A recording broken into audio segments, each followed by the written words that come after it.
Creo que funciona esto.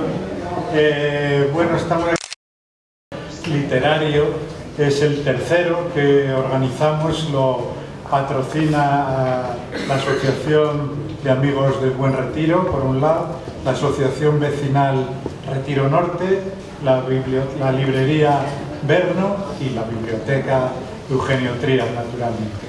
Son los 4 organizadores de esto y, como digo, es la tercera ya que hacemos. En esta ocasión tenemos a Rosa Montero, que es sobradamente conocida, y a Antonio Pelaz, que es psiquiatra, con los que vamos a mantener esta conversación. Yo estoy aquí un poco de testigo porque ellos son los verdaderos protagonistas, claro. Y bueno, presentar yo creo que es una tontería, pero bueno, una mínima presentación. Rosa Montero, todos vosotros la conocéis sobradamente, periodista, escritora de gran éxito, estudió psicología, además que es un poco el tema que nos va a ocupar. Tiene un montón de premios, sería innumerable, pero Premio Nacional de Periodismo, Premio Nacional de las Letras Españolas, Medalla de Oro al Mérito de las Bellas Artes, Premio de la Asociación de la Prensa, bueno, etcétera, etcétera, etcétera. Y tiene pues innumerables obras ya, pues no sé, entre las muy conocidas, por decir algunas, la hija del caníbal, El corazón del tártaro, La ridícula idea de no volver a verte, La buena suerte, El peligro de estar cuerda, La loca de la casa, etcétera, etcétera, etcétera, porque es interminable lo que ha escrito, aparte de seguir escribiendo en prensa, en El País y demás, ¿no? Y por otro lado tenemos a Antonio Pelaz, que es psiquiatra general e infantil, está en excedencia del Hospital Clínico, tiene una consulta privada donde atiende a jóvenes y a adultos, y él, la profesión, le da un enfoque humanista centrado en la persona con el objetivo de que sean independientes en su cuidado. Sus áreas de interés son el temperamento, los beneficios del mindfulness, se dice así, ¿no? Y es docente también, da cursos de su especialidad y prevención de estrés, tiene también unos cuantos libros, artículos, en fin, los dos, pues bastantes menos que Rosa, pero eso es fácil. Y bueno, lo que nos trae aquí un poco, la idea que el título que hemos puesto a esta conversación es Palabras que sanan, ¿no? Y es un poco intentar desentrañar la psicología, que hay mucho en los libros, en las novelas de Rosa, ¿no? Relacionado con la psicología, ¿no? Y desentrañarlo y ver de qué forma eso al lector le sirve para sanar, y un poco también el proceso creativo de Rosa, que tiene mucho de psicología, ¿no? Para abrir un poco fuego y por dar pie al diálogo que básicamente va a ser entre ellos, yo quería empezar por leerle a Rosa una de sus frases, ¿no? Que es, dices tú, Rosa, lo verdaderamente raro es ser normal. Ser raro no es nada raro. Esto dices tú en El peligro de estar cuerda. No sé. Estoy feliz de estar aquí porque esta biblioteca es la más bonita de España y la mejor, y encima es la mía. Y me encanta estar con Jesús, que somos amigos y compañeros, hemos sido compañeros del periódico y tal. Y le agradezco muchísimo a Antonio, a quien no conocía, que también pues es aquí. Y os agradezco a vosotros que hayáis venido y que hayáis llenado esto tan pronto, además, que hemos empezado antes, porque como ya no dejan entrar a nadie, pues gracias a la Asociación de Amigos del Retiro, a la que pertenezco también, por cierto. Y bueno, una precisión, no terminé psicología, solamente estudié hasta cuarto. Entré en psicología, lo he dicho muchas veces, pero lo repetiré una vez más. Entré en psicología porque con 16 años había tenido ataques de pánico, y entonces en mi época y en mi clase social pues nadie te llevaba al psiquiatra. Así que yo, que por entonces con 16 años pensaba estudiar periodismo, pues seguí estudiando periodismo, pero además decidí estudiar psicología para ver qué me pasaba. Que, como digo siempre, yo creo que es por lo que el 98% de los psicólogos estudian psicología, porque creen que están chiflados. Y algunos psiquiatras también, menos porque los psiquiatras llegan a psiquiatría después de tener que chuparse medicina, que es mucho más difícil, y entonces influye menos, pero también un porcentaje. Y yo creo que el 2%, como siempre digo, que no están dentro de este registro, pues son hijos de psiquiatras o de psicólogos, y eso es todavía peor, ¿no? Los tienen todavía mucho peor. Debo decir aquí de todas maneras que no me parece nada malo, que al contrario, yo creo que entrar a lo mejor a hacer psicología por eso pues da de entrada una empatía con tus pacientes, o sea que no me parece nada. Entonces, hice psicología y cuando ya me enteré de lo que me pasaba, pues dejé la carrera. Naturalmente. ¿Y qué te pasaba, Rosa? Bueno, que tenía crisis de pánico, o sea, y que eso además uno de los trastornos mentales más comunes, junto con las crisis de angustia. Aquí estoy segura de que hay varias personas que la han experimentado, las dos, a una u otra quiero decir, ¿no? Las crisis de pánico son un poquito más locas porque hay un poquito más de despersonalización, pero en fin, es una cosa bastante habitual porque, como dice la OMS antes de la pandemia dio unas cifras que a mí me parecen súper conservadoras, no sé qué te parece a ti, Antonio, pero dijeron que el 25% de los humanos antes o después en un momento de su vida van a tener un trastorno mental. A mí me parece una cifra súper conservadora. Yo creo que las cifras reales son mucho mayores. De hecho, estaba leyendo hoy una noticia, me parece que era en el ABC, que decía que había aumentado algo así como un 67% los trastornos mentales en los últimos 2 años. A raíz de la pandemia y tal. Entonces, creo que verdaderamente son unas cifras súper conservadoras. ¿Pero qué quiere decir eso? Si el 25% de los seres humanos van a tener antes o después, al menos ese 25%, un trastorno mental, que ya, como dicen los puertorriqueños, ¿no? Yo ya lo tenía, pues quiere decir que todos nosotros o bien lo vamos a experimentar en algún momento, o bien lo va a vivir alguien muy cercano a nosotros, muy cercano, es decir, nuestros padres, nuestros hijos, nuestros hermanos, nuestros amantes, nuestros amigos más íntimos, porque es por lo menos 1 de cada 4. Y dado además el estigma con que se maneja el trastorno mental en esta sociedad, eso va a ser muy doloroso para el entorno, porque el enfermo del trastorno mental arrastra ese dolor y a ese conflicto a todo su entorno afectivo, ¿no? Porque se maneja terriblemente mal los temas del trastorno mental. Lo que tú has dicho al principio, no lo digo yo solo que la normalidad no existe, ¿no? En 2018, en la Universidad de Yale hicieron un estudio y llegaron a esta conclusión, que la normalidad no existe, que lo que se entiende por normalidad no es más que la media estadística de la enorme diversidad de respuestas de los seres humanos frente a un tema concreto. Entonces, primero ya sabéis que esas medias estadísticas son artificiales, es decir, realmente no existen. Es como cuando te dicen a cada pareja de españoles les corresponde medio hijo, ¿no? Eso no existe. Pero además es que, entonces, si esto es así, no puede haber un solo hombre ni una sola mujer en el mundo que atine con esa media estadística en todos sus parámetros. Todos somos divergentes en algo, todos. Unos mucho más divergentes, otros menos divergentes, pero absolutamente todos. Entonces, aquí hay 2 reflexiones para hacer. La primera, ser raro, ser distinto a esa norma que nos venden la normalidad como sinónimo de lo más habitual, pero es mentira, es una norma, una normativa social, cultural, que además cambia con los años, cambia con las culturas, ¿no?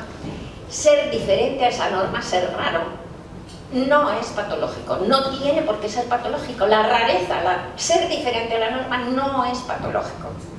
Y cada uno tiene que asumir de alguna manera sus rarezas y además intentar encontrar a los que son raros como él para formar tu propia manada y ser feliz, que es lo que hacemos todos en la vida, por otro lado, ¿no?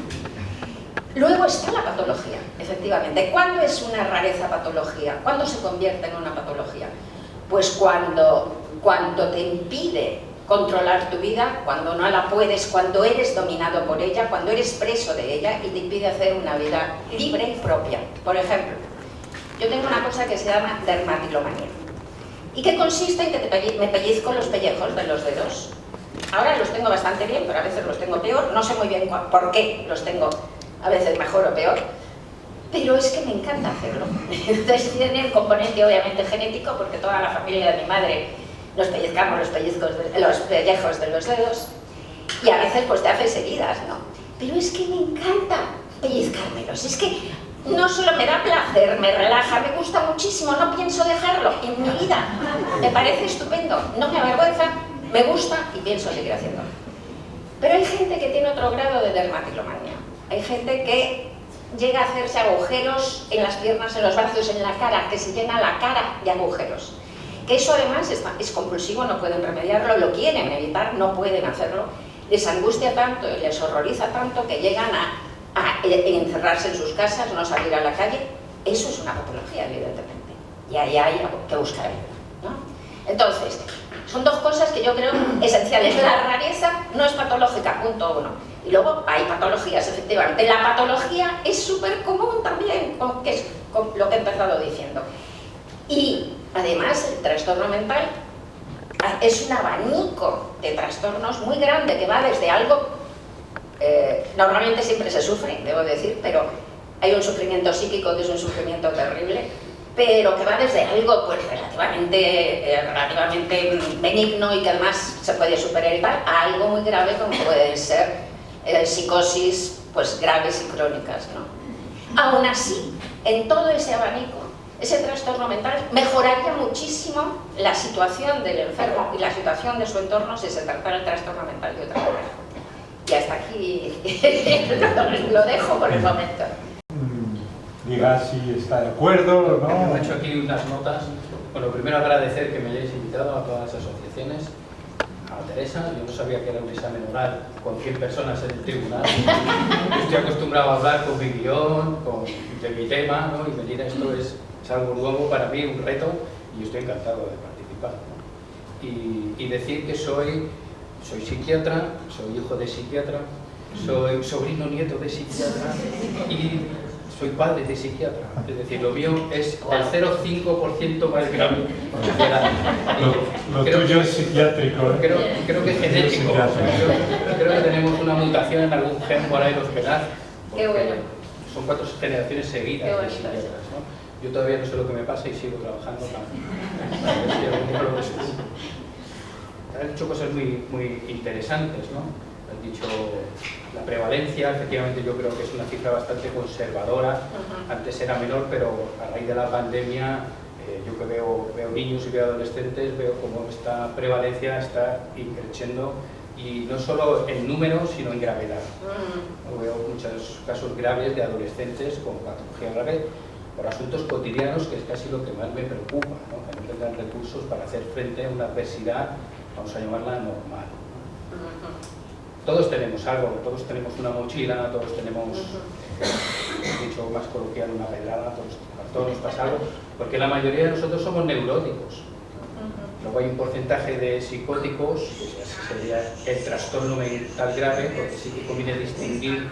Trastorno mental no siempre es locura. O sea, la locura es un trastorno mental, pero no todos los trastornos mentales son locura, y la locura sería la patología mental por excelencia, y ya estamos hablando de cosas graves como he mencionado, la psicosis, la esquizofrenia.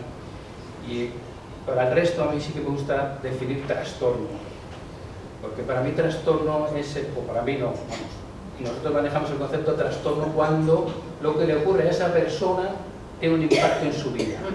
Pues tu dermatofilia pues no tiene ninguna trascendencia, no tiene ningún impacto, pero si eso se transforma en infecciones de la piel, en una fobia social, en una reclusión, en un aislamiento, es el mismo síntoma, sí que tiene un impacto negativo en la vida de esa persona.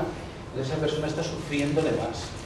Está lo que se llama el segundo sufrimiento, que es toda la carga mental al dolor inicial del síntoma. Entonces esa persona yo creo que sí que va a necesitar ayuda para tener una vida plena, no para ser normal, porque lo normal es una cuestión estadística de edad y todos tenemos, pues, nos movemos dentro de la campana del área bajo la curva, nos vamos moviendo hacia un sitio o hacia otro, pero sí que tengo una vida digna y que tengo una vida lo más feliz posible, sea como sea. Yo digo que sí que hacer el pino en puente, yo lo aprendo a hacer para que mi paciente esté bien, ese es mi objetivo. Me parece este tema que has introducido, Antonio, de la pandemia, ¿por qué? Por un lado te pregunto a ti, por otro lado a Rosa, que padeció la pandemia como tu hijo, Como todo. de vecino. ¿Qué hiciste tú, Rosa, o cómo sobrellevaste la pandemia? Pero primero se las preguntaba a él. Vale, primero a él y luego a ti. ¿Qué causas o qué consecuencias ha tenido la pandemia? Desde mi punto de vista como profesional, como psiquiatra infantil y de la adolescencia, la pandemia supuso una restricción social muy grande en un momento muy necesario para la vida de una persona. El adolescente necesita estar en sociedad porque necesita tener una visión más allá de la familia. Necesita tener una visión de sus iguales, de que hay otros modelos familiares, otros modelos de relación, y eso se cortó radicalmente durante mucho tiempo. Porque luego, cuando ya nos permitieron salir en los colegios, se hicieron las burbujas que eran de 5 o 6 compañeros nada más. Entonces, si tenías suerte y te había tocado con tus 5 o 6 amigos, pues tenías algo que hacer, pero si eran 5 o 6 desconocidos, o 5 o 6, o los que no te llevas o te llevas mal, el aislamiento se prolongó muchísimo. Entonces, no han desarrollado una parte de su vida, que la vida social, que un adolescente tiene que estar en la calle, tiene que estar con iguales y tiene que intentar, entiéndame, saltarse las normas dentro de lo prudente, y eso no lo han tenido, porque una parte de su desarrollo está muy limitada. Sí, yo creo que Antonio ha puesto el dedo en la llaga, ¿no? Es que somos animales sociales hasta unos extremos que no nos damos cuenta, y realmente el aislamiento nos vuelve literalmente locos, ¿no? Hay un neurocientífico que me gusta mucho, que es David Eagleman, que tiene varios libros, en uno precioso que se llama, ahora no me acuerdo cómo, no me sale el título, pero vamos, en uno de sus libros dice que los científicos han buscado durante muchos años los genes causantes de la esquizofrenia, y que han encontrado algunos genes relacionados con la esquizofrenia, pero que ninguno tiene una relación tan directa como el color del pasaporte, dice, porque escribe muy bien. ¿Y qué quiere decir con esto? Dice que la gente, por ejemplo, en inmigrantes aislados de su entorno, que llegan a la nueva sociedad y que son despreciados y que son maltratados y que no encuentran un apoyo, entre ese grupo de gente hay una incidencia de esquizofrenia mucho mayor que nada. Imaginaos, la falta de amor nos vuelve literalmente locos, porque la esquizofrenia es una de esas cosas que llamamos locura, ¿no? Pero está muy bien también esa precisión que has hecho. ¿A qué llamamos locura? Pues llamamos locura a los trastornos mayores, evidentemente, ¿no? Entonces, es aterrador y es emocionante que la falta de amor nos vuelva locos, ¿no? Como definición. Entonces, ¿qué pasó? Pues que durante un montón de tiempo la gente se quedó muy aislada. Y eso hizo que además empeoraran muchísimas cosas que a lo mejor llevaba latente, como decía Antonio, que yo digo lo mismo, que teníamos todos nuestra mochila, nuestra maleta de oscuridad y que hay que aprender a convivir con ella. Pues que la tenían bien y la llevaban a la espalda bien atadita, se les desató y se les cayó y se les llenó de piedras a mucha gente. Yo personalmente, pues resulta, a mí me encanta la gente y yo creo que lo mejor que soy en mi vida, de lo que me siento más orgullosa, es de ser amiga. Tengo amigos desde hace 50 años y tengo amigos desde hace 2 años. Quiero decir que sigo abierta a ese trabajo y a esa entrega de tiempo y de tiempo de calidad que es crear una amistad, porque para tener amigos tienes que invertir tiempo, y tiempo bueno, tiempo de calidad, ¿no? Y bueno, y son tan maravillosos mis amigos que cuando me da así como la pájara y me deprimo, pues pienso, no debo estar tan mal si tengo estos amigos tan maravillosos que me quieren, ¿no? Así que os quiero decir que me gusta muchísimo la gente y estoy mucho con la gente, y al mismo tiempo, todos somos paradójicos y contradictorios, al mismo tiempo necesito la soledad. Necesito muchísimo la soledad. Me gusta muchísimo la soledad. E intento, para escribir primero, necesitar la soledad. Pero además es que necesito cada día pasar un tiempo sola, un rato sola, ¿no? Porque si no, no te oyes pensar, no te escuchas pensar, no sabes ni quién eres. Yo creo que pierdes el peso específico si no estás un rato contigo. Y reúno tiempo, intento dejar semanas libres y me agarro a mi perra y me voy a un apartamento, a un refugio secreto que tengo en un sitio que, bueno, ya no es secreto, sabe todo el mundo dónde está, pero me voy allí y me encierro y me pongo a escribir, no hago nada más que pasear con la perra, hacer gimnasia, escribir, leer, en fin, una vida feliz como una perdiz, en la soledad más absoluta. Y mi récord han sido 5 semanas sin hablar con nadie. 5 semanas sin hablar con nadie, bueno, con el del supermercado y esas cosas y algún WhatsApp, ¿no? Pero nada, y feliz hasta el extremo de que me da hasta un poco de miedo, que me guste tanto esa soledad de repente. Pero claro, llega la pandemia y no es lo mismo. Lo primero, no es lo mismo porque está el dolor del mundo que cae sobre ti, ¿no? Y luego porque realmente es que no puedes verte, ¿no? No puedes.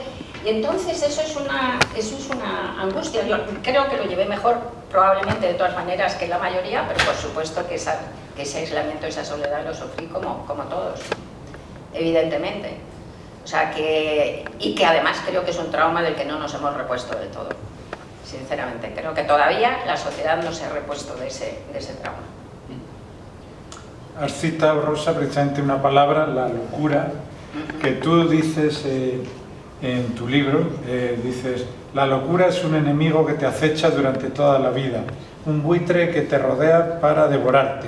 Aún peor, es un buitre impaciente que comienza a roerte las entrañas cuando aún no has muerto. Bueno, eso relacionado con alguien que tenía un problema grave, psíquico grave, ¿no? Y son palabras que estoy diciendo, a lo mejor no me acuerdo exactamente relacionado con quién, pero... Sé que es el peligro de estar fuera. Sí, pero creo que estaba hablando, pues no sé de quién estaría hablando, de Strindberg, posiblemente.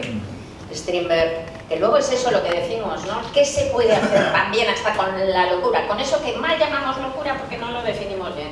Pues Strindberg tenía delirios, unos delirios bestiales. Strindberg es el de la señorita Julia, ¿no? Es uno de los grandes dramaturgos y grandes escritores y artistas nórdicos, ¿no? Y bueno, a pesar de ello, se las apañó con unos delirios bestiales. Hay un libro de él que se llama Infierno, que cuenta los delirios, ¿no? Que lo escribió él, y no es un libro bueno de leer, pero es aterrador, es fantástico, pero sí que te muestra lo que es un brote, ¿no? Psicótico. Y entonces este hombre, a pesar de ese sufrimiento bestial y esos delirios salvajes, pues se las arregló para vivir una vida longeva para la época, 60 y tantos años, para tener una obra espléndida, para convertirse en uno de los grandes artistas de su época, y para controlar su vida, salvo en los momentos de la crisis así. Y en esos descontroles pues tampoco le pasó nada, que podía haberle pasado, ¿verdad? Así que quiero decir que hay maneras y maneras también de sobrevivir hasta los brotes más salvajes, ¿no? Si hay un entorno que tenga, si puedes... otra cosa que digo, y que tú vas a saberlo mejor, pero yo... otra cosa que digo es que, de hecho, los trastornos mentales, todo trastorno mental, el dolor psíquico este al que nos referíamos antes, y está relacionado con lo que acabo de decir, de la necesidad de amor y con el ser animales sociales. Lo que sucede es que lo que duele es una sensación de soledad, pero una sensación de soledad que no tiene nada que ver con lo que nosotros entendemos por la palabra soledad, que entendemos la soledad social o en todo caso la soledad existencial, ¿no?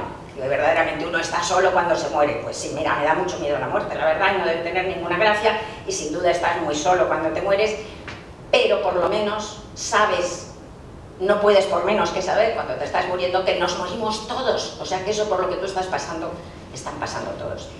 El trastorno mental te engaña y te hace creer que eso que estás sintiendo solo lo estás sintiendo tú, no lo ha sentido nadie más, nadie lo va a sentir y por lo tanto nadie te va a entender. Lo que te hace sentir es que te has salido de la piel de la tierra, que te has salido de la especie humana. El trastorno mental, incluso una crisis de pánico como la mía, pues es que sientes como si viniera un gigante, no piensas ni siquiera que salga dentro de ti, es como si viniera un gigante, te pegara una patada y te sacara del mundo. Y te saca de la especie humana. Y de repente te conviertes en un marciano. Es la soledad más absoluta, en el único marciano que conoces. Lo único que he encontrado que sea equiparable es la imagen de un cosmonauta que de repente se le rompe la manguera que le une a la nave espacial y que entonces empieza a derivar por el espacio negro. Ella sola por ahí, ¿no? Derivando por el espacio negro. Esa soledad tan total, ¿no?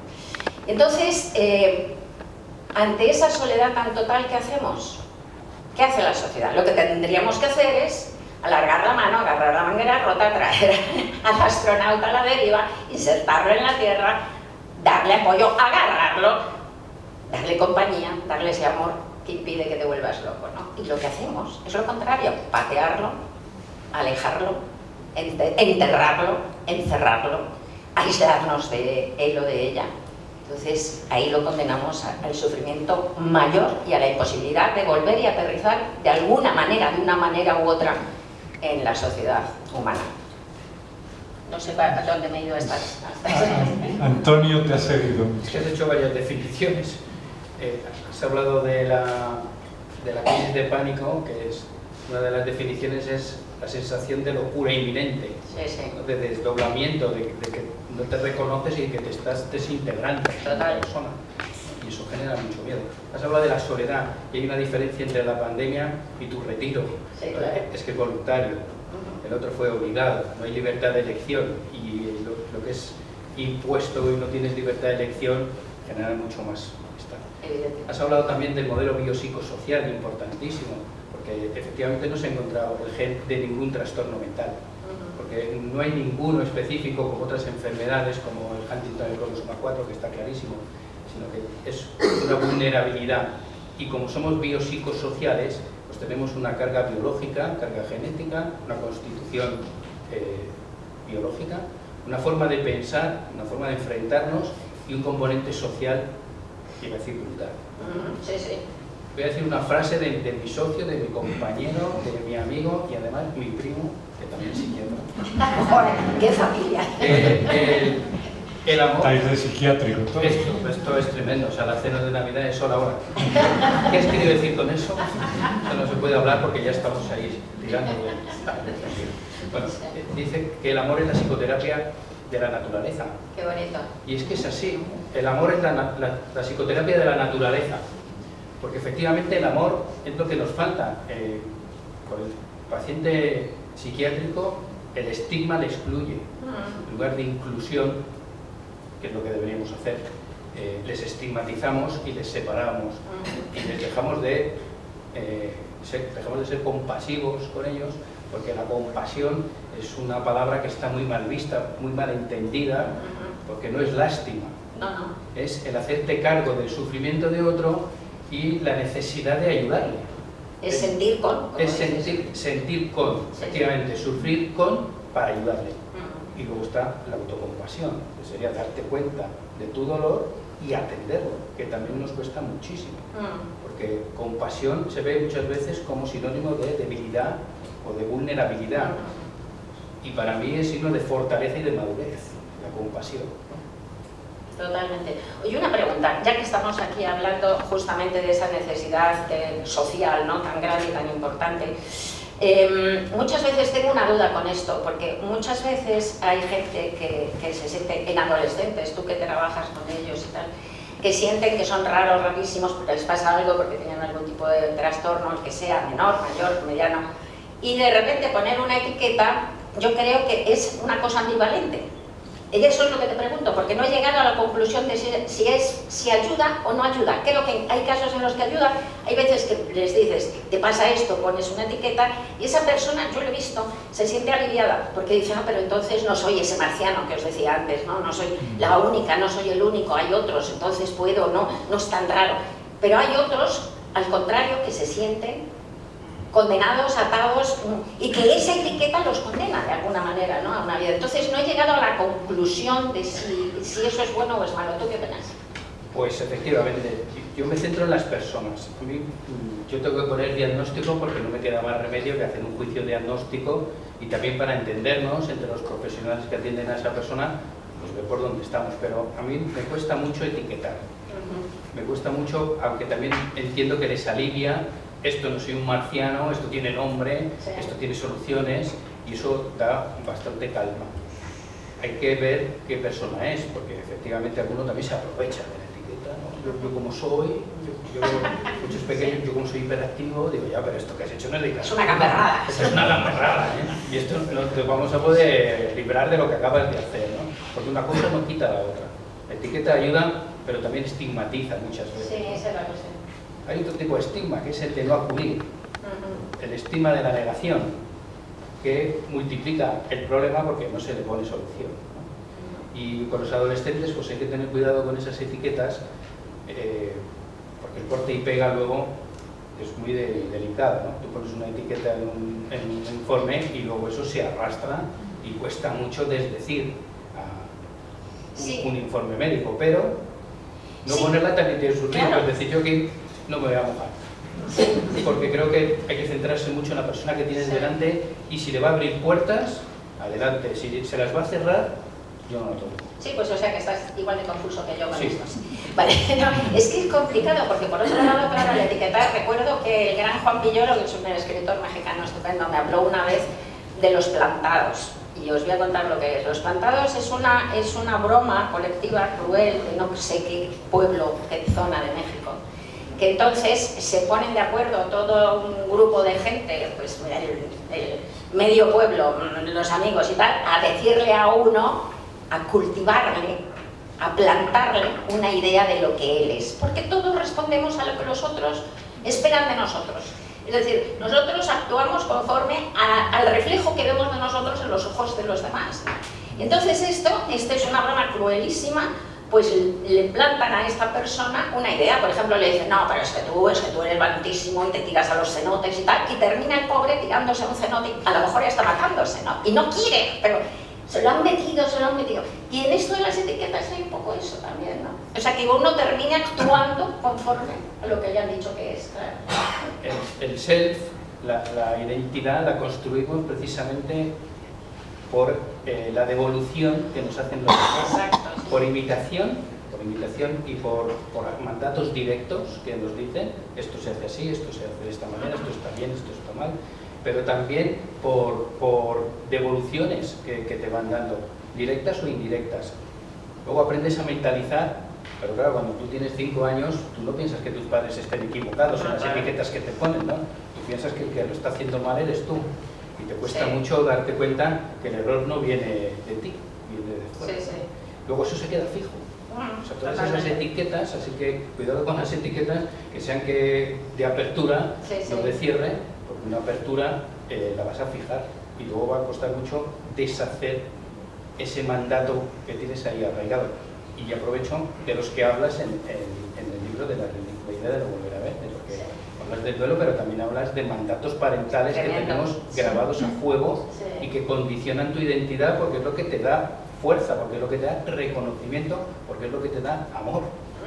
A veces a un precio elevadísimo, pero más vale que te den algo que no te den nada. Sí, pero eso lleva a unas confusiones tremendas, porque claro, la gente nos pasamos media vida intentando no ser nosotros, sino intentando ser aquello que creemos que nos han dicho que tenemos que ser, fundamentalmente nuestros padres.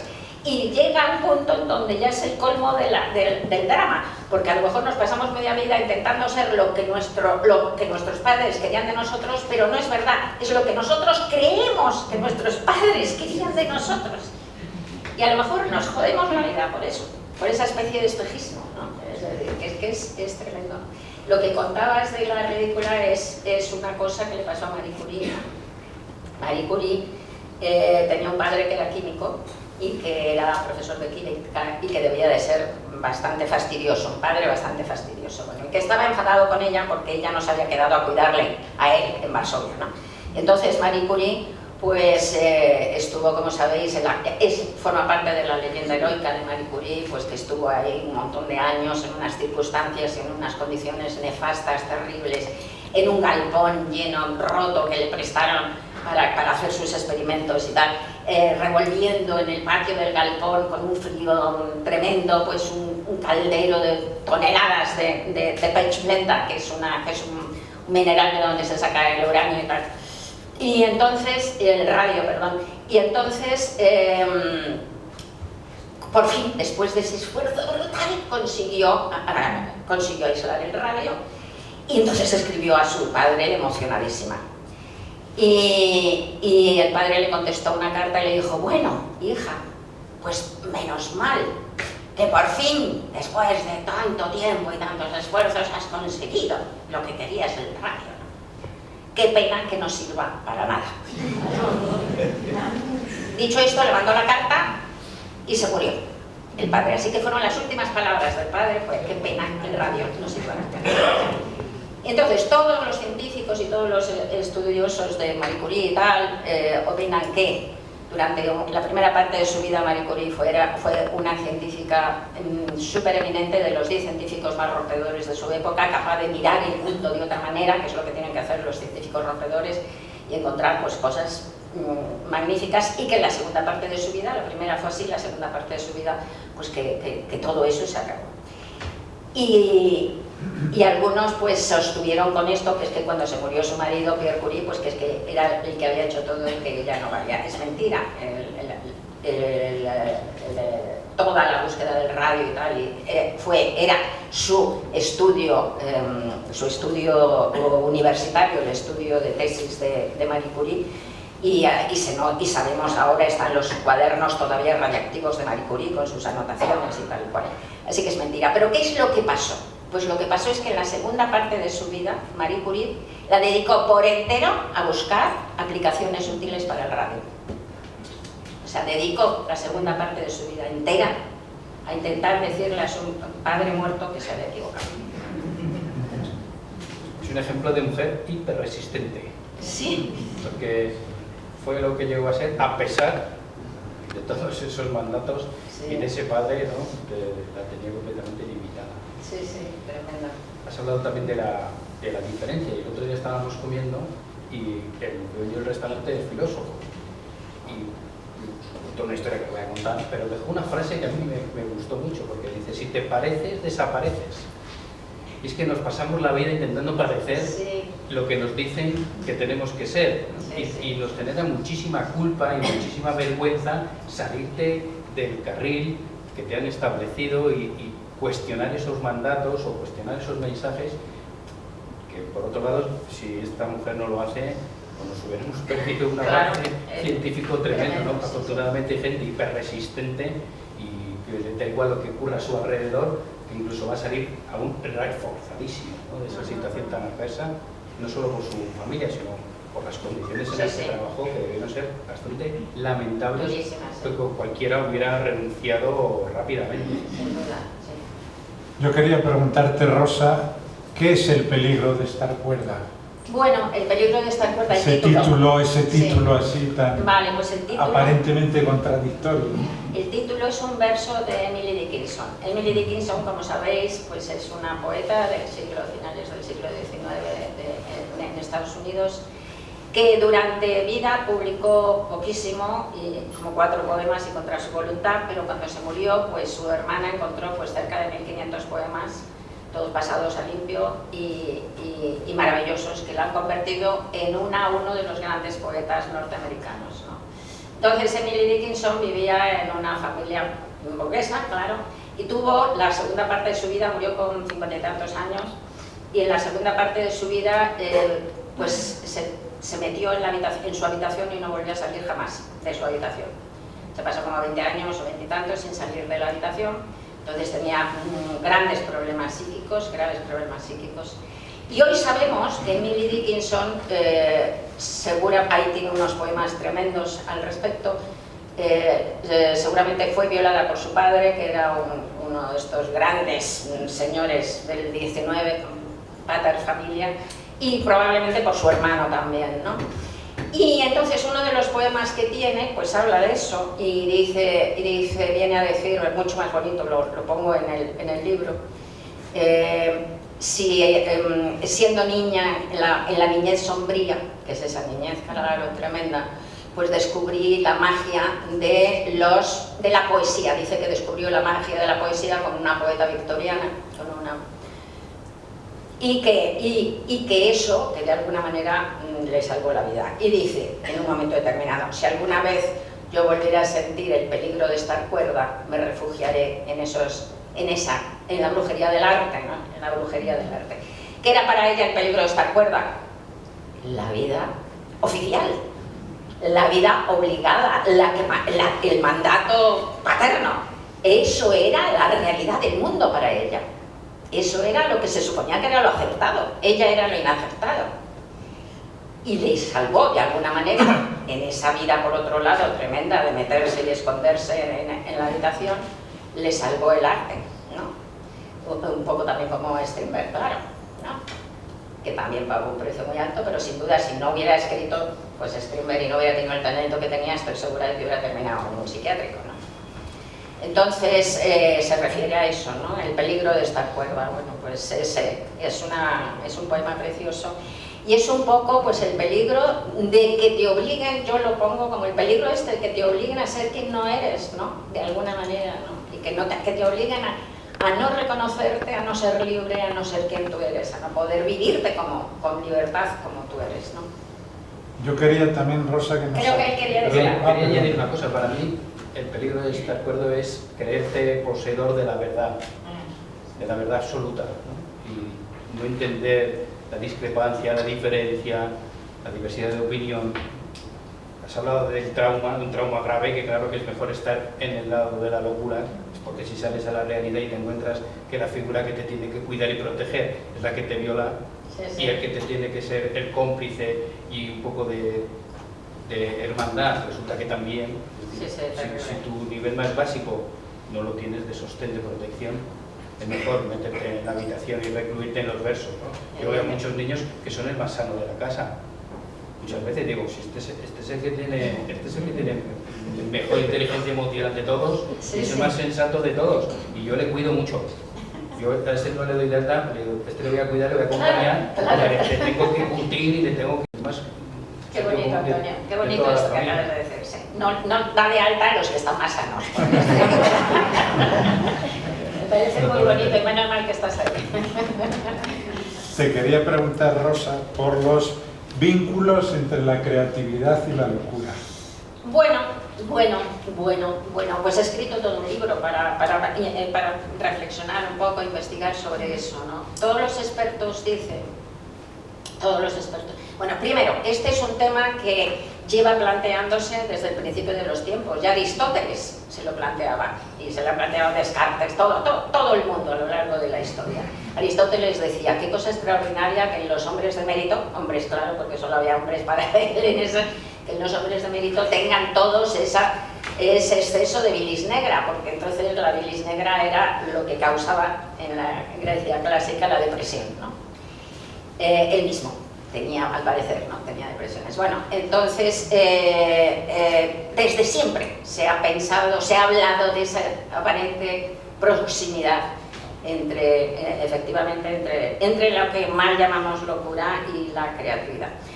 Todos los expertos coinciden en decir, por lo que yo he visto, que la locura, que es los trastornos mayores, como hemos dicho, como la psicosis y tal, eso no solo no te hace artista, sino que te deshace como artista. Es decir, la historia nos demuestra claramente que los creadores, los artistas que de repente han sufrido una crisis psicótica o esquizofrénica, lo que sea, se han hundido, han dejado de crear, como Hölderlin, por ejemplo, o como Schumann, directamente han desaparecido porque desaparece el control sobre sus vidas, ¿no?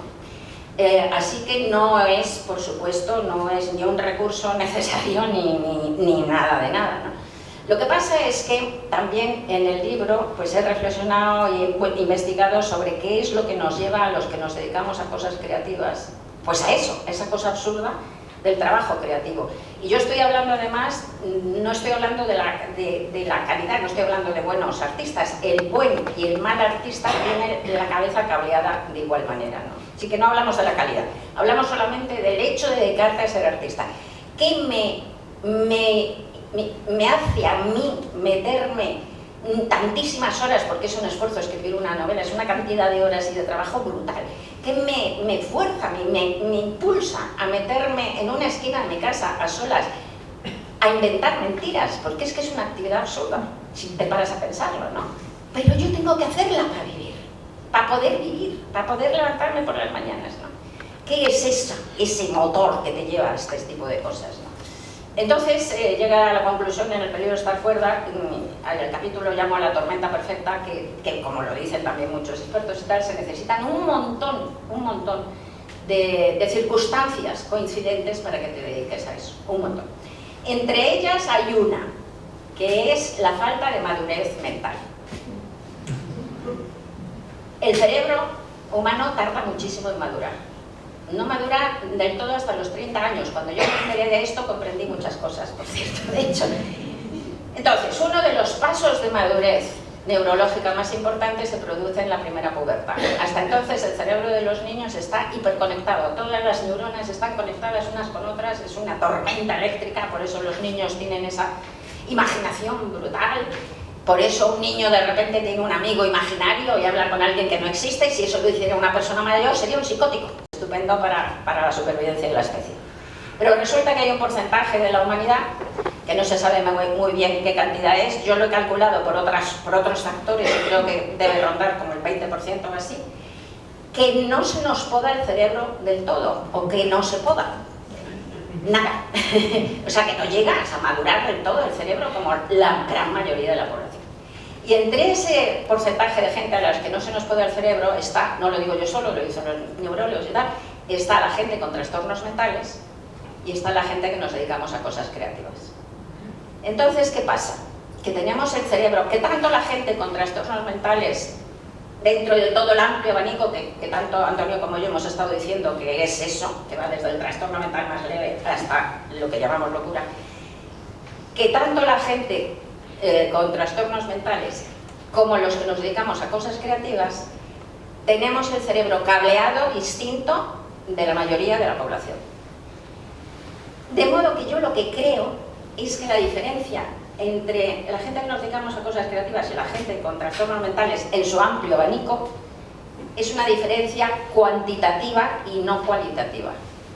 Probablemente el tipo de diferencias o de conflictos en el cableado que tenga la gente con trastornos mentales en toda su gama es mucho mayor o más crítica en los casos de que llamamos locura que la gente que nos dedicamos a cosas creativas. Y por eso hay a lo mejor una tendencia estadística mayor, porque la hay, entre la gente que nos dedicamos a cosas creativas, a tener trastornos mentales. Por ejemplo, hay una mayor tendencia a la depresión, una mayor tendencia a los ataques neuróticos, de angustias y de tal, y una mayor tendencia al suicidio. Y de todos los artistas, los escritores, los que más estadísticamente tenemos tendencia a todo esto. Pero tampoco es para ponerse dramáticos, porque sigue siendo minoritario y porque hay otros... no es como, o sea, yo detesto eso que dicen, para ser artista tienes que sufrir mucho y es que es una cosa torturada. Mentira, mentira, no. Hay otras profesiones que tienen también estadísticamente una tendencia mayor al suicidio, por ejemplo, y que no se os ocurriría, no vais a poder adivinarla. A ver, ¿sabéis qué otra profesión tiene una tendencia mayor al suicidio? Los dentistas. Los dentistas se suicidan mucho más que la media, sí. ¿Y eso por qué? Y no decís, yo tengo mi teoría, y no decís, hay que ver qué vida tan torturada tienen los dentistas, ¿no? Hay que ser muy torturado para ser buen dentista, ¿no? Decís eso. Yo creo que interviene el hecho de que tienes acceso, también los anestesistas, que tienes acceso a drogas, creo.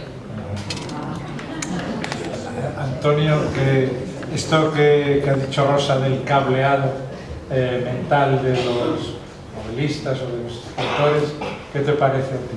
Pues yo tan certero no, o sea, lo que ha dicho de la poda neuronal es así, el cerebro madura estrechándose, haciéndose más pequeño, la corteza más ancha, la corteza cerebral cuanto más ancha más inmadura.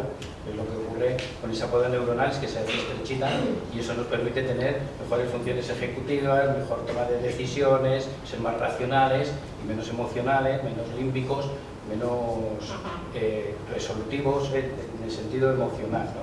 Menos creativos. Has dicho cuantitativo del trastorno mental, pero también cualitativo. Creo que hay que añadirlo porque esa creatividad a veces la tienen dirigida hacia ellos y de forma perjudicial. No la pueden exponer con tanta libertad o tan fácilmente, porque son ellos el centro del malestar, no son el centro de la diana y de sus ideas de perjuicio. En cambio, un artista lo que quiere es compartirlo, ¿no? El arte es comunicación. Divulgarlo. Y ellos se encierran porque sufren mucho porque es hacia ellos. O sea, hay pocos delirios positivos, hay pocos delirios fantasiosos de grandeza. Casi todos son de perjuicio, la mayoría son sufrimiento, cuando tienen voces son insultantes, son amenazantes, son imperativas. Pocas veces te están diciendo que bien lo haces, eres el mejor. Ese contenido así agradable, positivo, es muy poco frecuente, ¿no? Por eso yo creo que no lo divulgan tanto. Y además es que la locura supone una interrupción en la biografía de la persona y probablemente por eso su producción literaria, artística, musical desaparece porque se desintegra la persona, sí, sí. Y deja de ser el que era, el artista, el escritor, el médico, la profesión que tengas también se interrumpe porque dejas de ser tú. Tienes otro libro estupendo, Rosa, que es La loca de la casa, título que, bueno, copias o no sé, es como Santa Teresa llamaba a la imaginación, ¿no? Sí.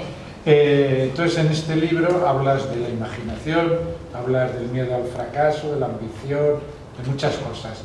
Entonces yo quería preguntarte esto, la imaginación, hablar de la imaginación a efectos de... Bueno, voy a hablar primero, fíjate, Jesús, de la imaginación, efectos de todos, ¿no? Porque La loca de la casa, pues este título, como estamos hablando de locura, parece que seguimos en el mismo ámbito, pero no. Como bien ha dicho Jesús, es una frase de Santa Teresa de Jesús que llamaba así a la imaginación, ¿no? Entonces es un libro, efectivamente, sobre la imaginación y la creatividad, pero la imaginación que nos salva a todos nosotros, ¿no? Un poco la teoría de ese libro es que la imaginación nos salva. Incluso aquellos de entre vosotros, que seguro que habrá alguno, que dice, yo es que no tengo nada de imaginación, pues no es verdad. Es que no se da cuenta de la cantidad de imaginación que tiene. Porque todos, de alguna manera, recreamos e inventamos nuestra vida. Empezando porque inventamos nuestra memoria. La memoria es un invento, creemos que recordamos, pero no es verdad. O sea, hay una manipulación de esos recuerdos constante. La memoria es un cuento en construcción, además. Lo que yo recuerdo hoy de mi infancia no es lo que recordaba hace 20 años, ¿no? Yo tengo un hermano, un único hermano, con el que de vez en cuando, ¿verdad?, intercambio, como haréis vosotros, pues recuerdos infantiles que hemos vivido los dos de pequeños, y os puedo asegurar que los padres de mi hermano no son mis padres, o sea, de ninguna de las maneras, no se parecen nada, ni la casa, ni el ambiente, ni lo que vivíamos, porque cada uno se ha inventado su propio pasado. Y claro, gracias a esa imaginación que de alguna manera ordena el caos de la vida y que nos da como una apariencia de sentido al sinsentido de la vida, pues gracias a eso podemos soportar la existencia, porque si no sería puro ruido y furia, como decía Shakespeare, ¿no? Entonces, esa narración que somos los seres humanos es absolutamente esencial, y para narrarnos, para vivir tenemos que narrarnos, y para narrarnos tenemos que inventarnos, y para inventarnos tenemos que usar la imaginación, ¿no? Decía Epicteto que lo que le afecta al ser humano no es lo que le sucede, sino lo que se cuenta a sí mismo sobre lo que le sucede, ¿no? Hay un trabajo que no sé, seguramente tú lo conocerás, que es un trabajo sobre la depresión, que es el más grande que se ha hecho nunca, de 2015, que tiene está hecho sobre más de 80.000 sujetos, un estudio sobre más de 80.000 sujetos, si no recuerdo mal, de 23 países, entre ellos España. Y entonces se busca en este trabajo, se buscaban cuáles eran los gatillos, las causas que podían disparar una depresión grave, ¿no? Y se estudiaba de todo, pues la influencia del género, del dinero que tuvieras, de la educación, de todo, en los diversos países. Bueno, lo que a mí me interesa, y por lo que os estoy contando esto, es que una de las cosas que se estudiaban era que habían descubierto, era que el hecho de ser viudo o viuda no te disparaba una depresión grave, pero el hecho de ser divorciado o divorciada sí. Yo me quedé patidifusa cuando leí esto. Y dije, si esto está bien, ¿cómo puede ser? Porque además soy viuda, ¿no? Y digo, ¿cómo puede ser esto? Si esto está bien, ¿cómo puede ser esto? Entonces, te preguntas, si esto es así, ¿qué es lo que les falta a los divorciados y divorciadas que no les falta a los viudos, verdad? Para que entren en depresión. ¿Qué les falta? Evidentemente no les falta el ser querido.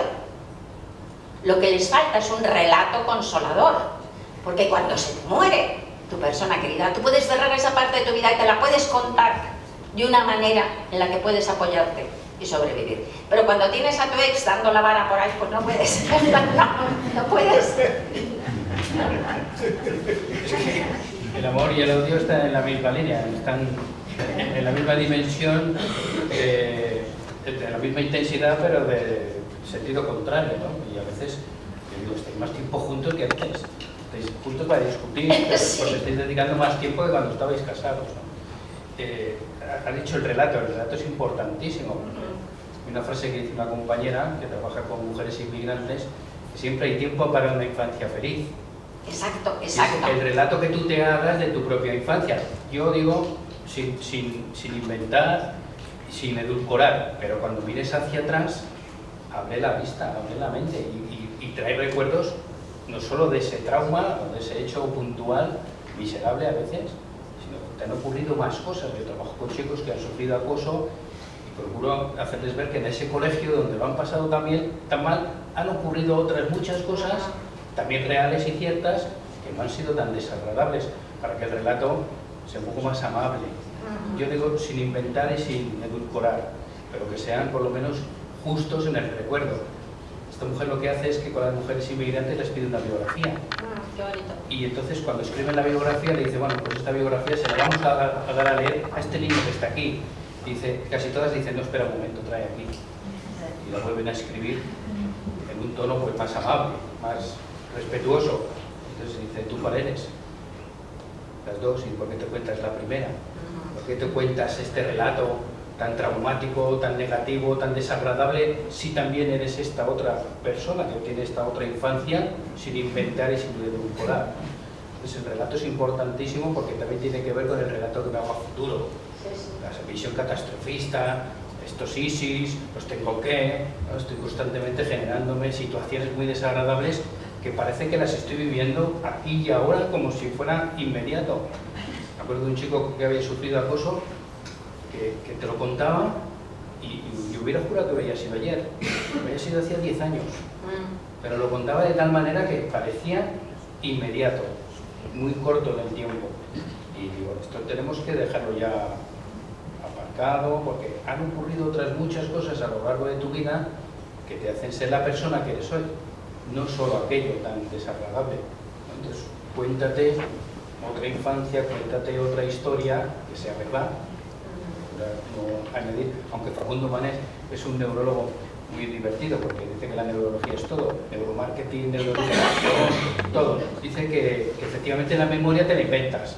Dice, a mí me lo recuerda mi mujer, dice, ¿tú te das cuenta que cada vez que cuentas esta historia le añades un detalle nuevo que no existía? Pero es clarísimo, la memoria te la inventas totalmente. Yo, vamos, a todos seguro que también nos ha pasado decir, no, yo no estuve allí, no estaba, y te enseñan una foto de dónde estás, ¿no? Y cosas así, o sea, es... Y a la inversa. Y a la inversa, yo estuve y lo viví y dices, no estaba así. Y te parece y lo recuerdas punto por punto, ¿no? Yo tengo una relación con la realidad muy precisa. Creo que la realidad no es nada fiable, verdaderamente, y que es un producto de nuestra imaginación en muchos sentidos. Yo, como me he salido con los ataques de pánico en la realidad, ¿cómo me voy a fiar de la maldita realidad? A mí me parece un decorado esto, de alguna manera, ¿no?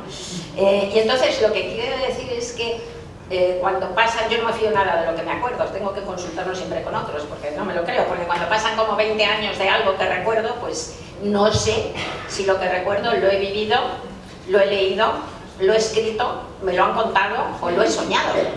Y tiene, las 5 posibilidades tienen la misma sensación de vivencia para mí, ¿no? Entonces esto también debe ser hereditario, porque yo a veces mi madre, que era una artista impectore que no pudo desarrollarse como artista, pero una tía maravillosa, ¿verdad? Pues por la época, pues fue ama de casa, pero pues yo le contaba cosas que me habían pasado a mí y a los 6 meses me los contaba como si le hubieran pasado a ella. Entonces a mí se me llevaban los demonios, pero ahora la entiendo muy bien, ¿no? La entiendo perfectamente, ¿no? El cerebro es que no está preparado para ser feliz, está preparado para estar alerta. Sí. Por eso reacciona igual si es cierto, real o me lo estoy imaginando, porque no puede permitirse el lujo de equivocarse. Entonces cuando la fantasía es agradable, pues estupendo, porque si estoy pensando que estoy mal, pues estupendo, pero si estoy pensando que me va a pasar algo cuando cruce, que me va a pasar algo a las personas que quiero, pues empiezo a sufrir por algo que no está ocurriendo, porque la realidad no es lo que yo veo, porque yo veo lo que soy. Cuando yo estoy hablando de algo que estoy viendo, no estoy hablando de eso, estoy hablando de mí. Mis opiniones hablan de mí, no solo del objeto que estoy describiendo, sino estoy poniendo mucho de mi personalidad en eso. Las cosas no son como las veo como yo soy. Llegados a este punto no, te iba tan a interesante... cortar. ¿Qué vas a cortar? No voy a cortar. No, es que tenía una parte de la imaginación que me has preguntado. Ah, vale, perdón, adelante. Sí. No, y en cuanto a la imaginación propia, está... Pues claro, como os he dicho que no tengo el cerebro podado, pues a mí mi cabeza va sola. O sea, va sola todo el rato, absolutamente todo el rato, todos los días y todo el día se me van ocurriendo cosas que yo no controlo. O sea, se me ocurren cosas. Estoy esperando, como me cuento muchas veces, estoy esperando un ascensor y justo antes de que se abran las puertas, pues imagino que va a haber un cadáver enroscado en un charco de sangre en el ascensor. Y además es vívido, lo veo, o sea, es una visión. Luego se abre, por supuesto no hay, ya estoy acostumbrada a que no haya, menos mal, pero esas cosas pasan, ¿no? Entonces, son imaginaciones que me atraviesan la cabeza y se van como un cometa y no sirven para nada, no llegan a una novela ni nada. Pero de repente en una de estas imaginaciones, que aparecen, en serio, se encienden como un sueño nocturno, pero que sueñas con los ojos abiertos y con esa vividez y multicolor y todo, pues de repente una de estas cosas que se te ocurren, pues te emociona muchísimo. No sabes por qué se te ha ocurrido, pero te emociona muchísimo. Y te llena de maravilla, de curiosidad, de miedo, de todo, de dicha. Hay un tumulto ahí dentro, un tumulto tan grande ante esa idea que se te ha ocurrido que no te cabe en el pecho, no te cabe en la cabeza y te dices, yo esto tengo que contarlo, esto tengo que compartirlo. Y ese es el comienzo de una novela. Y siempre lo sabes. Cuando aparece una de esas imaginaciones, sabes que es el comienzo de una novela. Y a eso yo lo llamo el huevecillo. Sí, tienes en uno de estos libros, no recuerdo cuál, una historia sobre una ballena, ¿no? Tienes una historia sobre una ballena que la matan a la ballena. Esto en Bella y Oscura, sí. Eso, en una de esas. Sí. Eso no ocurrió. No, claro que no, pero la historia de esa, la cosa es que, mira, yo por lo menos además, creo que es general esto, llorando no se escribe buena literatura, para nada. Es decir, tú tienes buena literatura, buena narrativa fundamentalmente, ¿no? Para la ficción tú tienes que alejarte y tienes que tener una mirada en alguna medida olímpica para poder realmente ver el mundo y profundizar y llegar pues, a cierta universalidad en lo que cuentas, ¿no? Si estás muy pegada emocionalmente y si estás escribiendo muy pegada a tu vida, harás un mal libro, harás una mala novela, ¿no? Entonces, lo que yo decía es que, no, esto no tiene que ver con esas cosas que se me ocurren, pero sí, porque en una novela que se llama Bella y Oscura, pues de repente es la única vez que he llorado escribiendo y no es una escena. Y es que no sé por qué, porque no tenía nada que ver con mi vida. Y es que era la idea de una ballena que la habían arponeado, pero como es muy grande y no costaba en morir, la ataron al lado de un muelle, durante días agonizó y la iban a ver. Yo esto ni lo he visto ni lo he oído, se me ocurrió, no sé por qué. Y lo escribí llorando, lo corregí llorando, lo reescribí llorando. O sea, era una angustia tan grande, una cosa que no tenía nada que ver con mi vida en ningún sentido, pero que simbólicamente sin duda tenía que ver.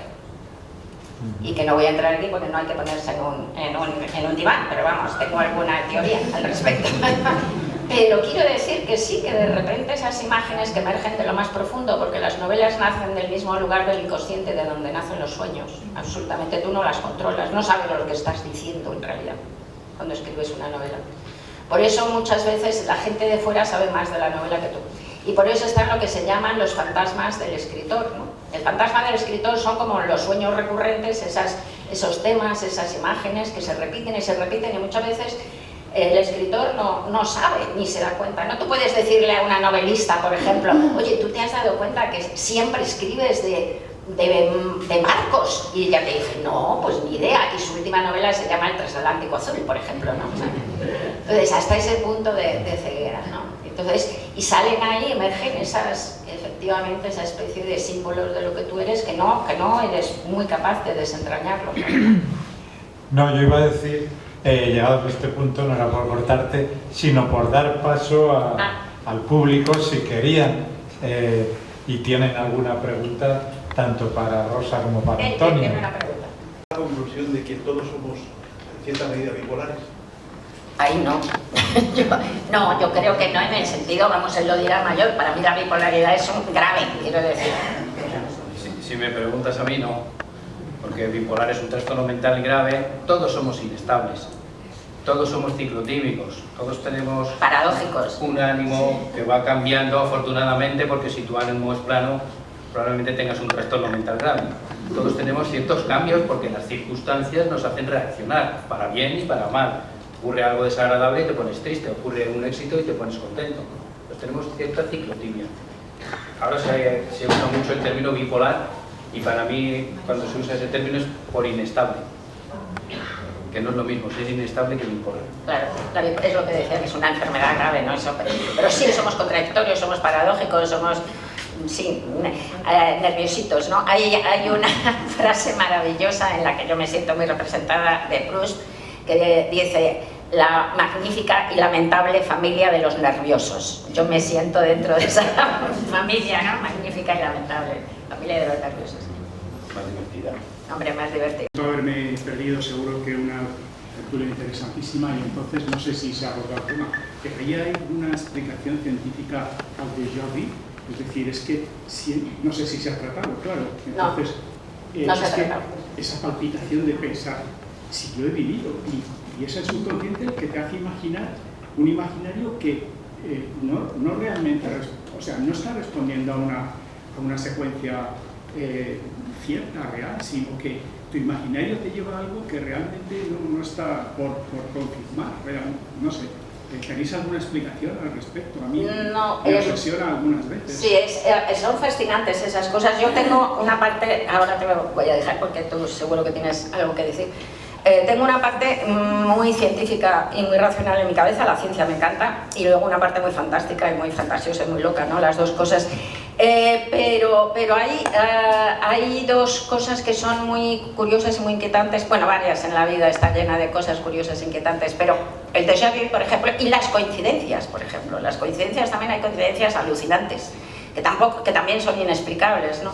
El déjà vu hay varias teorías, ¿no? Una de ellas, yo la que más creo, es que realmente te estás recordando cosas que se parecen de alguna manera, que se parecen a lo mejor solo en un olor, que ese olor te ha hecho creer que lo que estás viendo, o sea, que hay una coincidencia con algo real. Yo creo que eso probablemente, para mí, yo creo que es lo que me parece más cercano a lo posible.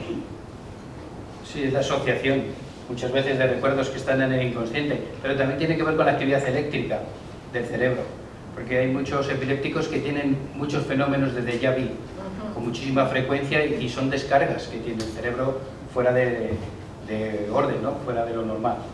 Ah, qué interesante, como si hiciera espejos de alguna manera. Sí, tienes una descarga en un área del cerebro y te genera ese falso recuerdo. Claro, qué bueno, sí. Y ahí. Bueno, yo quería preguntaros por qué habéis titulado esta charla Palabras que sanan. Yo me imagino que como habéis puesto los dos en la mesa, es muy importante, sobre todo cuando tienes algún problema, que las cosas salgan de ti, compartirlas, pero no sé si tenía que ver un poco. Pues sí, un poco yo creo que la culpa es de la librería Verno, que nos lo dio hecho, y no sé si Teresa quiere explicarnos. Es un poco la idea, es al hilo de lo que han estado hablando, la exposición Rosa y Antonio, moderados por Jesús.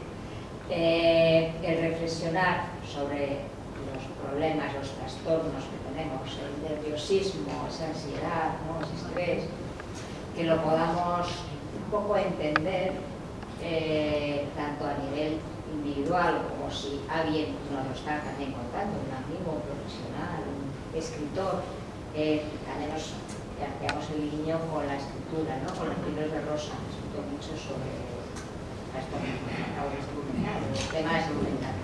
Pues esas palabras, que son frases, son reflexiones, sí que pueden ayudarnos a eso.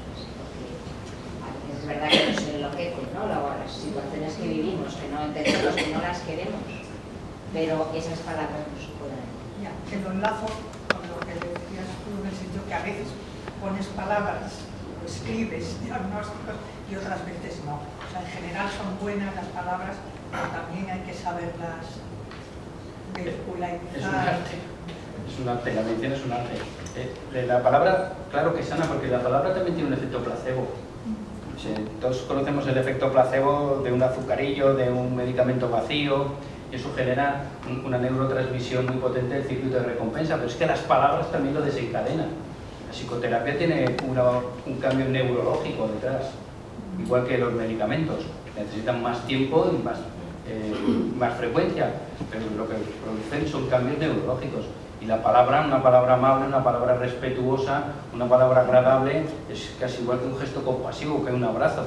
Entonces, encontrarte en un libro identificado con un sufrimiento, pues te abre el no sentirte un marciano, el sentirte identificado, y esa es la filosofía de la terapia de grupo, ¿no? También, y es que no te sientas solo y que veas que tu problema se puede ir resolviendo porque otro está en el proceso.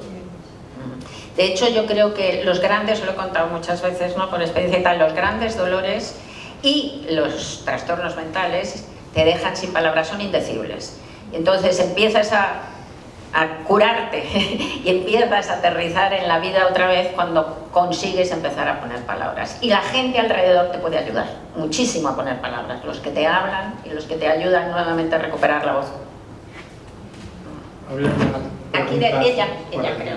Yo quería que comentarais un poco brevemente el tema de la salud mental relacionada con las redes sociales. ¿El tema de las? Salud mental relacionada con las redes sociales. Tanto jóvenes como mayores. Es un tema que se ha hablado mucho, del que se ha escrito mucho. Y yo por lo menos siempre veo las mismas frases, ¿no?, de los problemas que tenemos los jóvenes, pero me gustaría que lo mencionarais también un poco la falta de la creatividad o de la soledad, todo lo que hemos estado hablando, ¿no?, para salirnos un poco del discurso que siempre se dice sobre más salud mental y redes sociales. Bueno, yo solo puedo decir que las redes sociales han matado a muchas personas. A muchas personas ya tienen una cuenta pendiente terrible en ese sentido, porque por ejemplo antes con el acoso infantil, con el acoso laboral, el acoso no solo lo tienen de pequeños, ¿no?, pero pongamos el acoso escolar, pues antes los niños eran acosados en la escuela, pero luego se iban a su casa y en el barrio tenían amigos, o se iban al pueblo en verano y eran libres. Ahora no son libres en ningún lado, el acoso les sigue a todas partes. Es más, los cambian de instituto y ha llegado ahí por redes el acoso antes de que lleguen al nuevo instituto. Entonces, realmente es un efecto atroz del linchamiento público y es tremendo. A mí creo que vivimos en la época como la del salvaje oeste, en donde no hemos sabido legalizar el comportamiento que debe ser, ¿sabes? Ordenar eso de alguna manera, pero es muy grave, muy grave. Bueno, perdón, Antonio. Es el momento de decir cómo me alegro que me hagas esa pregunta. Porque esto, brevemente, voy a hacer un gran esfuerzo, porque las redes sociales no son el problema. El problema es el uso que le damos, para qué las usamos, porque tú le dejarías un martillo a un niño de 2 años. Pues no, el problema no es el martillo, es el uso que le damos a ese martillo. Pues si yo te digo la tortilla de patata es buena, incluso con cebolla, ¿es buena? Pues yo desayuno, como y ceno todos los días del año tortilla de patata. Bueno, pues la tortilla de patata no es el problema, es el uso que yo le doy. Y con las redes sociales, en el tema del acoso, pues hay un cambio drástico, y es que antes se sentían seguros al salir del colegio, ahora no, porque ese acoso se prolonga 24/7 y como dice Rosa, llega al otro instituto antes que ellos. Y luego que estamos hiperconectados, ahora casi no hay privacidad, todo el mundo sabe mucho de nosotros. A mí ya me conocíais antes de venir, porque alguno habrá entrado a ver quién es este señor, a qué se dedica, de qué habla, ¿no? Esto es una suerte y un inconveniente. Yo no tengo Instagram, yo no tengo Twitter, a mí no me gusta estar tan expuesto, yo soy muy celoso de mi privacidad y creo que la única manera de controlar es controlar mis palabras, porque yo soy dueño de mi silencio y esclavo de lo que pongo, entonces no pongo para no equivocarme.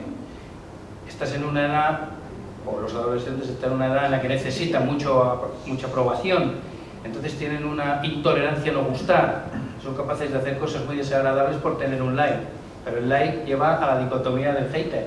Entonces estás exponiendo una parte muy sesgada, porque aquí hay un sesgo de positividad. ¿Tú qué subes? ¿Recién levantado? ¿O el viernes que te has quedado colgado y no tenías plan? ¿O cuando te has ido a cenar a un sitio estupendo y haces una foto de un plato magnífico? ¿O de la empanadilla que te ha dejado tu madre de sobras de...? No, eso no lo subes. O sea, todos subimos con un sesgo muy positivo. Subes una foto, pero estás dado 100.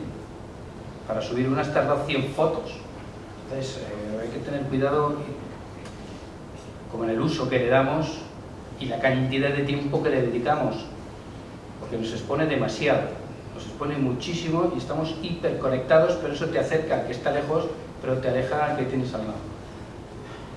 Y si dice Facebook, qué bien, llevamos 30 años sin vernos y nos hemos conocido, nos hemos recuperado a través de Facebook. Si llevamos 30 años sin vernos, pues algo será, ¿no? Tú tenías mi teléfono, yo tenía el tuyo. ¿Qué necesidad tenemos ahora después de 30 años porque Facebook nos ha puesto en el mismo algoritmo? Pues mira, vamos a dejar de ser hipócritas y pero vamos a seguir como estábamos desde hace 30 años, ¿no? A ver, la pregunta que ya, señora. Yo era igual que decimos que las palabras sanas, que es verdad, porque la terapia es hablar, las palabras matan también. Cierto. Claro, también matan. Verdad.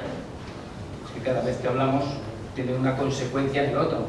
Yo hablo y estoy soltando palabras con una intencionalidad, pero luego esto tendrá un impacto.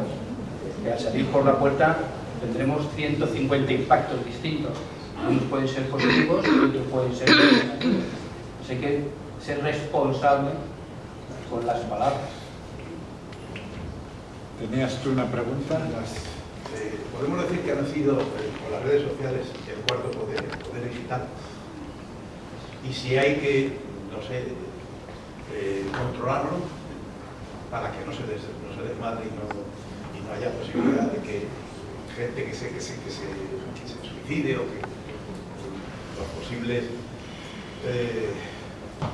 ataques que haya podido sufrir. En la parte que a mí me afecta, sí que habría que controlarlo en los pequeños porque no están preparados. O sea, no le podemos dejar una tarjeta de crédito en un centro comercial con barra libre. Que es lo que eso es lo que es Internet para un niño pequeño. Los mayores no. Bueno, los adultos. Los adultos tenemos más criterio, pero un niño de 10 años le dejaríamos expuesto a tanta adversidad en un centro comercial. En un centro comercial pueden ocurrir muchísimas cosas. Claro. Pues Internet es exactamente igual. Solo que, como no lo vemos, pensamos que está más protegido porque está en casa. Pero cuidado, ¿eh? Hay que perseguir, bueno, es que ya si nos metemos ahí podemos hacer toda una sesión, porque es que además hay muchísimos riesgos. Están los bots y cómo intervienen estos en la política, en las elecciones, cómo matan también por ahí, cómo matan también por ahí. ¿Os acordáis en agosto esos problemas terroríficos y alucinantes que hubo en Gran Bretaña, que incendiaban las casas de los inmigrantes? Sí. Y que hubo, bueno, que parecía la República de Weimar, ¿no? O sea, el ascenso del nazismo. Pues esto se avivó desde las redes con mentiras. Entonces matan en muchos sentidos las redes. Entonces hay que perseguir a los bots, perseguir el anonimato, hay que hacer leyes evidentemente para todo eso.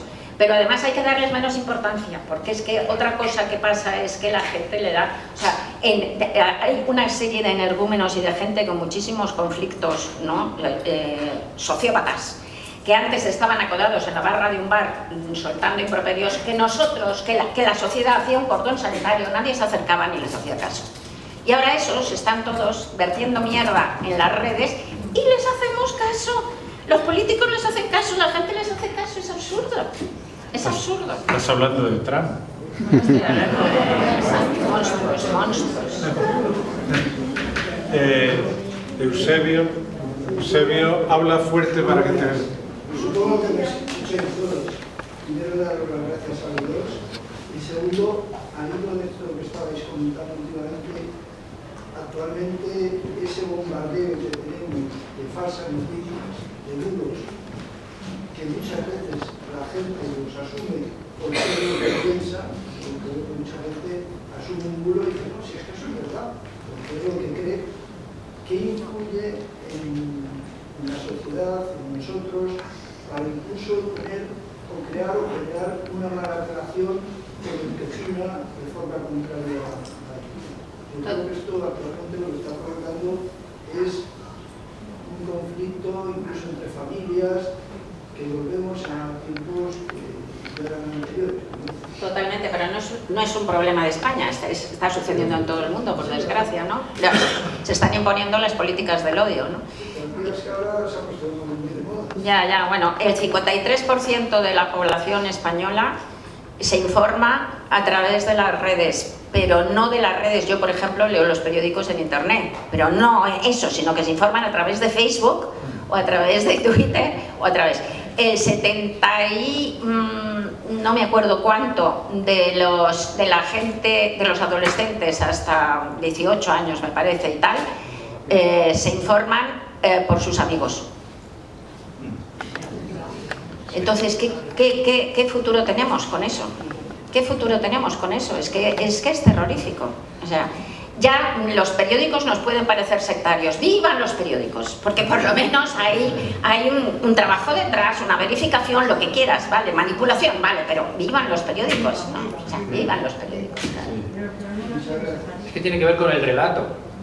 Con los relatos que repetidos, los acabamos comprando, porque como coincide con lo que yo pienso, o creo que pienso, pues al final me quedo con un relato, y este es el riesgo, el no tener filtro y el creerte todo absolutamente como si fuera verdad, porque los hechos son verdaderos, las opiniones son válidas, y lo que estamos tramitando todo el día son opiniones que me valen o no me valen, pero las vivimos como verdades absolutas, y eso es un peligro muy grande. Es que lo puse en un artículo hace poco, en el informe PISA ha demostrado que no me acuerdo el número, el tanto por ciento, pero es un tanto por ciento elevadísimo de los chavales del informe PISA, que son de 25 años para abajo, no saben distinguir una opinión de un dato. O sea, pues apaga y vámonos. O sea, entonces, ¿qué hay que hacer? Pues una de las cosas que se podría hacer, y yo lo he escrito muchas veces, es poner asignaturas obligatorias desde muy pequeños en verificación, en aumentar un poco como decir, no os creáis todo, hay que verificar lo que la credibilidad sobre lo que es creíble y no es creíble, sobre lo que es objetivo. Una asignatura así en todos los años, en toda la educación desde pequeñitos. Y los mayores también. Sí, pero los mayores ya no van a estudiar, pero por lo menos en el futuro... Están llenas de gente de llegar también que insultan, que... Obvio, pero eso ya no tiene remedio. No solamente la juventud, sí, pero vamos, que te machacan igual. Pero esos ya no tienen remedio, esa es la cuestión. Teresa. Pero son los padres de los que sí. Teresa, tienes tú una pregunta. Una pregunta para vosotros. Te voy a preguntar, en tu proceso creativo, cuando te planteas escribir un libro, ¿piensas en el lector o te aíslas tú contigo misma? Pues mira, como te digo, que una novela es como un sueño, que se sueña con los ojos abiertos y es algo como muy íntimo. En el huevecillo está el lector, que eso es muy bonito, porque el arte es comunicación, esencialmente. Por eso os he dicho antes que dices, esto tengo que contarlo, esto tengo que compartirlo. O sea que desde el principio está el lector, pero en la escritura es algo tan íntimo y es esa especie como de ensueño que no puedes pensar en el lector, en los lectores, en esa masa anónima. Todos escribimos mientras la escritura, luego ya cuando la terminas y tal, sí que quieres, piensas en el lector, si se leerá, si no se leerá, y quieres además que te lean a ser posible los 1.200 millones de chinos, ¿no? Pero mientras escribes para la lectora que llevas dentro. Tú escribes el libro que te gustaría, intentas escribir el libro que te gustaría leer. ¿Perdón? ¿Se puede? Sí, otra pregunta, sí, por aquí. Bueno, yo a lo mejor después de todo lo que habéis dicho mi pregunta es muy banal, pero yo soy una persona que lee mucho y que tiene muchos amigos, amigas y conocidos, algunos de ellos a través de las redes sociales, que leen mucho. Y una de las cosas que a mí me sorprende hasta el extremo es que hablas con ellos y dices, pues yo cuando me siento mal o estoy triste, por ejemplo, yo cuando estoy triste leo muchos temas, muchos géneros. No hay nada como un thriller, y cuanto más escabroso y más tremendo, a mí más me ayuda. Pero conozco gente que dice, pues yo necesito una novela romántica, y cuanto más pastosa, mejor. O yo necesito pues una novela ambientada, esto es todo real, en la Segunda Guerra Mundial. O yo necesito, bueno, tengo un conocido que le gusta leer ensayo histórico, entonces dice que cuanto peor se siente porque lleva una temporada fatal, no hay nada como un ensayo, y cuanto más gordo y más tocho, como que lo ve y eso le hace a él sentirse mejor. Como psiquiatra, porque creo que hay algo sí que hay, y sobre todo como autora, ¿cómo ves? Porque a mí a lo mejor parece una estupidez, pero a mí sí me parece que hay las palabras sanas, pero de una forma súper diferente. Entonces me gustaría que me dierais vuestra opinión. No, bueno, a mí me parece que eso lo que muestra es la maravillosa diversidad del ser humano, ¿no? Porque hay dos verdades que las dos son verdad y que son magníficas. Una es que todos somos iguales, lo cual es magnífico, y otra es que todos somos distintos, y también es magnífico, ¿no? Que esa riqueza, ¿no? de la pequeña diferencia, ¿no? Entonces, claro, si eres un lector de esos lectores apasionados, que realmente leer es un apoyo para tu vida, yo soy así, todos los que escribimos somos en primer lugar lectores, ¿no? Pues lo que pasa es que luego ya entra el gusto personal y aquellos libros en donde verdaderamente te centras, te concentras y te vades, porque es tu gusto personal. Si a alguien cuando se lee un thriller se le olvidan sus historias, pues naturalmente va a escoger un thriller cuando esté mal. Si es el ensayo histórico, pues va a escoger, ¿sabes? O sea, eso es lo que demuestra y es maravilloso, es poder tener ahí ese reducto de placer que es tuyo, ¿no? Sí, yo es que creo que más que el contenido y la novela es el hecho. Sí. Es un gesto compasivo, eso es dedicarte un tiempo a cuidarte, a atenderte, a hacer algo que sabes que te interesa, que te gusta, que te da paz. Ese hecho es más importante que el contenido en sí o el tipo de novela que te lees, es dedicarte a ti, un gesto compasivo, un gesto de bienestar. ¿Por qué? Porque me lo merezco y porque me da la gana. Bueno, lamentablemente el tiempo se nos acaba, podríamos estar aquí muchas horas. Y además ahora Rosa firmará libros de su obra, de modo que vamos a dejar aquí unos minutitos para esto. Muchas gracias.